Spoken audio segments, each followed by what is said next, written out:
Hablamos mucho de teatro, ahora nos ponemos serios primero. Y segundo, vamos a hablar de cine. Y sí, para vos son dos butacas. Sí, sí.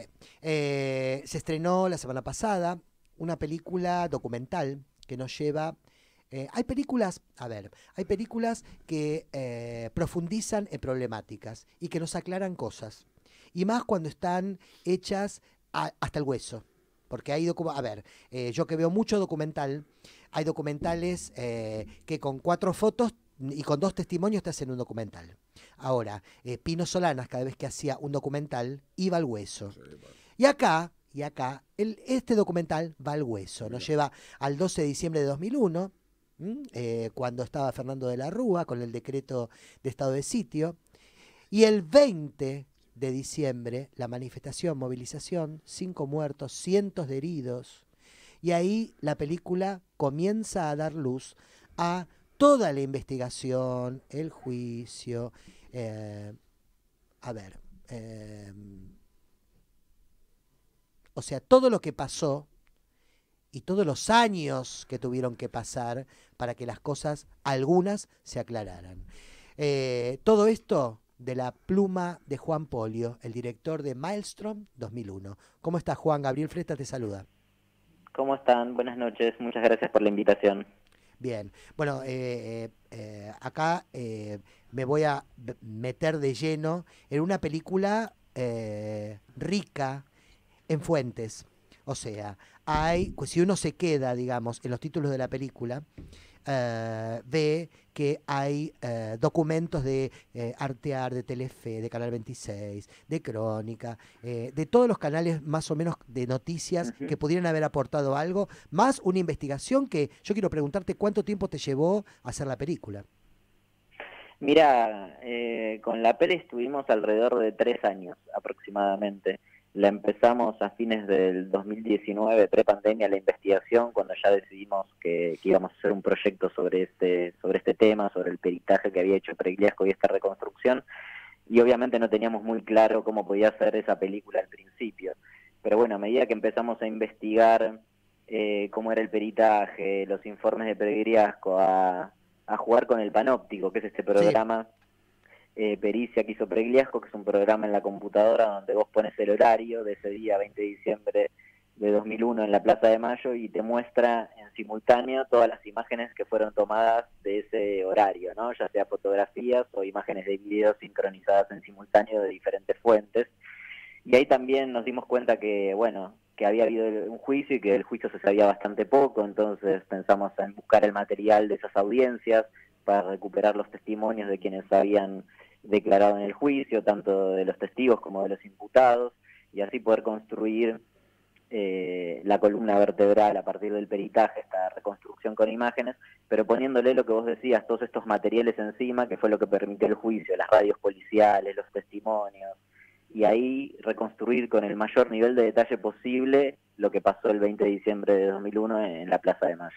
Vamos a aclarar que el físico que realizó el peritaje, Rodolfo Pregliasco, que toma el material audiovisual y fotográfico bueno, después que se realice el juicio de los responsables, hace un peritaje exhaustivo y explica muchas veces, en muchos momentos de la película, el tema de, quizás que uno no sabe, el tema de las sombras, de dónde estaba el sol, de en qué momento del día se realizó, no superponiendo, sino dividiendo pantalla con una acción y otra captada por diferentes cámaras donde se ve la rotura de pronto de algo y cuando ese mismo objeto estaba sano, entonces esto pasó antes, esto pasó después.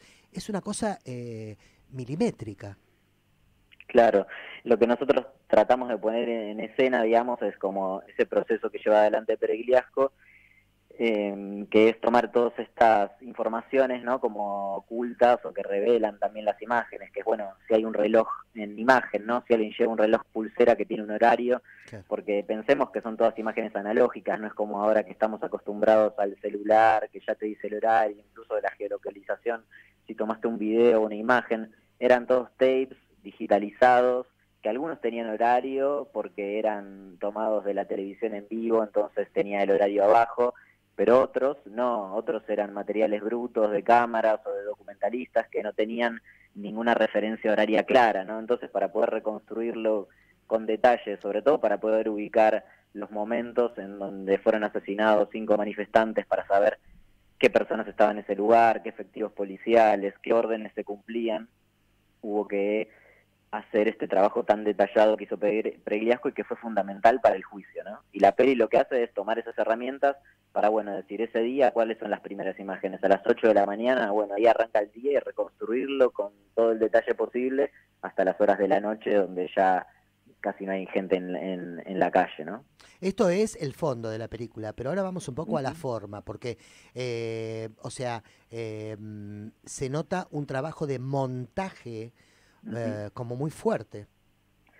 Sí, mirá, nosotros cuando empezamos con la película, bueno, escribimos un guión que teníamos como guía para poder ir ordenando todo este material, porque como vos decías, eran muchas fuentes diferentes, también el material del juicio, ¿no? Como imbricar y poder relacionar todo eso en algo que se vaya desarrollando, ¿no? Pero lo primero que hicimos fue estructurar, bueno, el día en una película solo con el material de archivo audiovisual de ese día, y eso solo duraba 5 horas. Claro. ¿No? Ya habiendo tomado decisiones y habiendo sacado cosas, ¿no? Teníamos una estructura del material de archivo que solo duraba 5 horas. Y después había que trabajar con el material del juicio, que duró 2 años, con 2 audiencias semanales. Entonces, cuando empezamos a ver todo eso, llegamos a otra versión que era como un primer corte que duraba 5 horas en total, ya incluyendo lo del juicio y los testimonios. Y de ahí hubo que llegar a 2 horas, ¿no? Fue un proceso como muy de ir puliendo, de a segundos, de a fotogramas, moviendo cosas, con la montajista que se llama Lucila Kesselman. Y Perdón, también y esto, el co-guionista sí, Federico Arseno.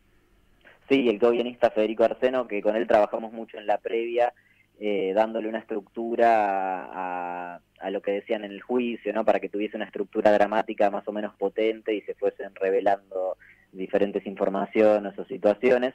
Y la peli a nivel estructural se parece bastante al guión, más allá que después incorporamos materiales de archivo que no conocíamos, pudimos mejorar algunas fuentes que no habían sido de tanta calidad aportadas para la justicia, entonces, y también pudimos incorporar otras cosas que por ahí no eran tan relevantes como evidencia, pero sí para hacer un documental en cuanto a nivel de imágenes, ¿no? De lo que contaban las imágenes. Entonces fue un trabajo sí largo, bastante intenso, y de tomar muchas decisiones, porque el material era tanto, entre 300 horas de video de ese día, más, no sé, otras 300 del juicio. Entonces, bueno, había que tomar muchas decisiones y dejar cosas afuera que por ahí estaban buenas, pero en la totalidad de la película no funcionaban tanto, y había veces que había que sacrificar cosas que te gustaban un montón, pero bueno, en pos de lograr una película de una duración promedio, más allá de todo, ¿no? Y que se pudiese ver con cierta intensidad y que te atrapara, ¿no? Esa fue la intención. Ahora, te quiero preguntar con respecto a Uh-huh. los testimonios y el Uh-huh. posicionamiento de la cámara ante cada testimonio es diferente. Hay, Uh-huh. digamos, plano de costado, de arriba, de Uh-huh. abajo, plenos, primeros planos, de lleno. Uh-huh. Ahí hay un estudio y hay una elección. Sí, ahí trabajamos bastante con el director de fotografía también, que se llama Sergio Claudio, en la previa y en pensar cómo podíamos de alguna manera también relacionar los diferentes materiales con lo que íbamos a trabajar. Y esta idea que vos decís de trabajar con múltiples posiciones de cámara, ¿no? En simultáneo, sobre todo para filmar a los abogados que fueron los fiscales, ¿no? Y a los querellantes, incluso a Pregliasco, tenía que ver con tratar de dialogar también con cómo estaba filmado ese material de las cámaras de seguridad de la Policía Federal, que es fundamental para la reconstrucción, y tratar de emular en la puesta en escena de las entrevistas actuales el panóptico que hace Pregliasco, ¿no? Que es, bueno, una acción vista desde múltiples fuentes y cámaras, pero una misma acción. Entonces, por un lado era esa idea de tratar de pegarnos a esas posiciones de cámara altas de las cámaras de vigilancia y esos ángulos raros que tiene que ver con la multiplicidad de fuentes y de cámaras de un mismo día que arman ese rompecabezas. Y pero por el otro también un poco la idea de opacidad, ¿no? De que, bueno, para nosotros era todo difícil entender la justicia, los documentos estaban escaneados y se veían poco, ¿no? Como que todo era poco traslúcido, ¿no? Y entender cómo funciona la justicia. Entonces, y como tenía que ver con una reconstrucción con imágenes, trabajamos también esos reflejos en esas entrevistas, esos ángulos, como vos decís, extraños, o reflejos en los vidrios de los escritorios, ¿no? Como para poder construir esa idea de opacidad que nos daba lo legal y tratar de utilizar los argumentos para reconstruir algo, ¿no? A diferencia de cómo trabajamos con los familiares en entrevistas actuales, Claro. que son mucho más frontales y traslúcidos, porque ahí para nosotros ese dolor no tenía artificio, no tenía artilugio, era transparente, digamos, ¿no? Era como innegable. Entonces nuestra idea fue tomar esas decisiones para poder construir esa sensibilidad, digamos, de alguna manera. El maelstrom del título es un remolino del Uh-huh. archipiélago noruego. Uh-huh. Es una cosa una cosa muy extraña. Es un remolino que hay continuo y se entiende por qué le pusiste el título. Ahora, lo primero que aparece en los títulos es un remolino. Y quiero preguntarte Uh-huh. la tipografía, digamos, de Uh-huh. lo que va apareciendo con las leyendas que nos Uh-huh. sitúan, que son letras como que lo va chupando el remolino. Uh-huh. Exacto. Por un lado ahí lo que tomamos como idea era un poco también esta idea de las tipografías, viste, escaneadas, de fotocopias, como Mm, que tienen doble proceso de digitalización que las van deformando un poco, ¿no? Que tenía que ver con todos los documentos a los que nosotros teníamos acceso. Pasaban primero por fotocopias que eran de color a blanco y negro, entonces todo lo que era imágenes se veía mal, y lo que eran letras se volvían a digitalizar para PDFs y todo estaba como corrido, como mm. difuso, viste, de las letras. Y eso lo sumamos a esta idea del remolino y del maelstrom, porque tenía que ver, no quiero spoilear un poco la película para quienes no la vieron, pero tenía que ver con este desorden, digamos, de las imágenes y este aparente caos, ¿no? Que cuando uno lo empieza a ordenar o analizar, un poco como pasa en el cuento de Poe, y eso la película lo explica en palabras de Pregliasco, cuenta su inspiración, que tiene que ver con el título de la película, como cuando uno presta atención a un fenómeno que parece no tener respuesta o no tener claves, uno empieza a encontrar respuestas, le puede hacer más preguntas y empiezan a aparecer indicios, ¿no? Que tenía que ver con esto, por qué hacer una película a más de 20 años sobre un día tan paradigmático, ¿no? Donde por ahí, del cual también se contaron un montón de cosas. Pero bueno, ese día permanecía desordenado, permanecía caótico, ¿no? Para nosotros en lo que podíamos haber estudiado. Y sin embargo el juicio, que no fue hace tanto, lo había logrado ordenar, ¿no? Entonces, bueno, dijimos, eso tiene que ver con analizar y ponerle un orden a esas imágenes, ponerlas en relación, que cuenten una historia de cómo fue ese día y seguir haciéndole preguntas, actualizando esas imágenes en el presente, ¿no?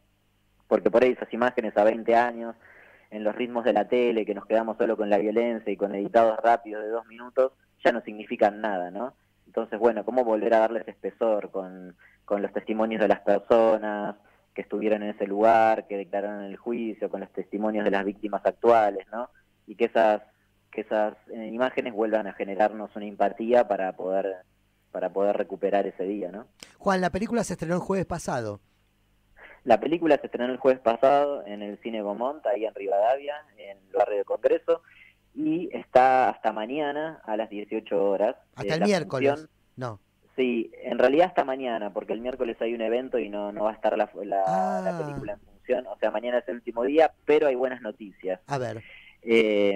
No desaprovechen la oportunidad de verla mañana, quienes puedan, porque nunca se sabe, pero estaría casi confirmado que las primeras semanas de junio, a partir del 8 de junio, la película, como tuvo mucha audiencia, volvería a estar en cartelera. Así que ya es una primicia que podemos empezar a dar. Buenísimo. O sea, hasta En el mismo mañana. horario. Decime el horario. Dale, está en el Cine Beaumont a las 18 horas hasta mañana. Así que aprovechen la oportunidad. Seguramente yo vaya a la función para quienes tengan preguntas y poder charlar con el público al final. Así que es una linda oportunidad para aprovechar. Y si no, a partir del 8 de junio, que igual vamos a estar avisando para que se acuerden, Mm. a las 18 horas también en el Cine Beaumont va a estar una semana más. Yo quiero agradecer a Giancarla Falón Plaza que hizo este contacto y que me acercó la película. Así que Juan Polio, muchas gracias. Y ya saben, mañana a las 18 horas en el Cine Gaumont, Maelstrom 2001, y a partir del 8 de junio, primicia acá, de Son Dos Butacas, vuelve la película al Cine Gaumont para que pueda ser, vos sabés que pueda ser disfrutada, pueda ser vista, porque la palabra disfrute no sé si es lo que te transmite la película. La película modifica, que es lo que yo quiero, que Uh-huh. una película me modifique. Ahora, recorrer determinadas partes de cosas que es necesario recordar y Uh-huh. recorrer, quizás no es tan placentera es la palabra, pero la película modifica y es una película necesaria. Qué bueno, muchas gracias por el tiempo, y a los que ya la vieron, que les gustó, recomiéndenla para que vayan a verla la mayor cantidad de personas, porque me parece que es una oportunidad para pensar nuestra historia reciente, y eso siempre suma, ¿no? Total. Juan Polio, muchas gracias. Gracias a ustedes, que tengan buenas noches.